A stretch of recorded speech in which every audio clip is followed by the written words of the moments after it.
정부가 위메프 티몬의 정산 대금 미지급 사태에 대한 후속 대책을 내놨습니다. 특히 이커머스 업체의 정산 기한을 40에서 60일보다 단축하고 판매 대금 별도 관리를 의무화하는 등 강도 높은 규제가 예고돼 업계에 미칠 파장이 클 것으로 보입니다. 기획재정부는 7일 위메프 티몬 사태 추가 대응 방안 및 제도 개선 방향을 발표했습니다. 이번 대책은 지난 7월 29일 발표한 1차 대응 방안의 후속 조치로 피해 구제 지원 확대와 함께 재발 방지를 위한 근본적 제도 개선 방안을 담고 있습니다. 8일 정부에 따르면 위메프와 티몬의 정산 지원금은 8월 1일 기준 2,783억 원에 달합니다. 이 중 일반 상품이 79%, 상품권이 21%를 차지하고 있습니다. 피해를 입은 판매자는 3,395개로 추산되며 이 중 약 80%가 1천만 원 이하의 소액 피해를 입은 것으로 나타났습니다. 특히 일반 상품 관련 소비자 피해 금액은 최소 60억 원 이상으로 추정되며 상품권과 여행 상품 등을 포함하면 피해 규모는 더욱 확대될 것으로 보입니다. 위메프 티몬 정산 대금 미지급 사태는 7월 중순부터 위메프와 티몬이 여행사 등 판매자에게 대금을 미정산하면서 시작됐습니다. 이로 인해 판매자들의 계약 일방 취소가 이어졌고 카드사의 환불 거부 등으로 소비자 피해가 확산됐습니다. 결국 위메프와 티몬은 지난 7월 29일 기업 회생 및 자율구조 조정을 신청했습니다. 회생법원은 절차 진행을 위해 7월 30일 위메프와 티몬의 자의적 자산 처분을 금지하는 보전 처분과 채권 동결을 위한 포괄적 금지 명령을 내렸고 8월 2일에는 자율구조 조정이 승인됐습니다. 정부는 소비자 피해 구제를 위해 신속한 환불 처리를 지원하고 있습니다. 일반 상품의 경우 이번 주 중으로 환불이 완료되도록 할 방침입니다. 상품권과 여행 상품에 대해서도 신용카드사, 피지사, 발행사, 여행사와 협조하여 최대한 신속하게 환불을 진행하기로 했습니다.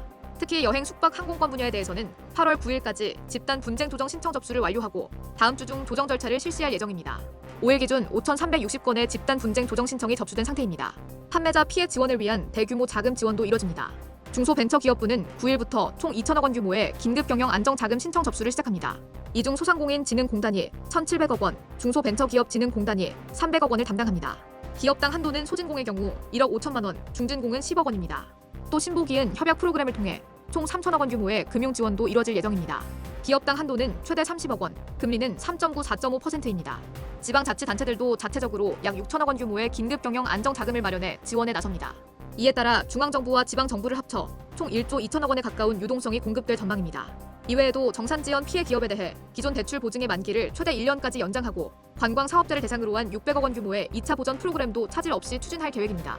정부는 이번 사태의 재발을 방지하기 위해 이커머스 산업 전반의 구조를 개선하는 제도 개선안을 내놓았습니다. 핵심은 이커머스 업체와 피지사에 대한 규제 강화입니다. 먼저 이커머스 업체에 대해서는 정산 기한을 법으로 정하는 방안을 추진합니다. 현행 대규모 유통업법상 대규모 유통업자의 정산 기한인 40에서 60일보다 짧은 수준으로 설정될 전망입니다. 또한 판매 대금의 일정 비율을 예치 신탁 지급 보증 보험 등으로 별도 관리하는 의무도 부과하기로 했습니다. 피지사에 대해서도 등록 요건을 강화하고 경영지도 기준 미충족 시 제재할 수 있는 근거를 마련하기로 했습니다. 특히 외국환 업무를 함께 취급하는 피지사에 대해서는 더욱 강화된 자본금 외화 유동성 규제를 도입하는 방안도 검토합니다. 상품권 발행업체에 대한 규제도 강화됩니다. 9월 15일부터 시행되는 개정전자금융거래법에 따라 선불 충전금 100% 별도 관리 의무를 도입하고 선불업자 파산 등의 경우에도 선불 충전금 환급이 보장되도록 했습니다. 또 이 내용을 표준약관에 반영해 소비자 보호를 강화합니다. 아울러 판매자 보호 조치 강화를 위해 표준 거래 계약서 및 마케팅 비용, 부담 가용 금지 등 조치들의 도입도 검토합니다. 정부는 업계 간담회 등을 거쳐 8월 중 구체적인 법안을 마련하고 국회에 제출할 예정입니다. 또한 상품권 전반에 대한 관리체계 마련 등 근본적인 제도 개선 방안에 대해서도 하반기 중 지속적으로 논의할 계획입니다.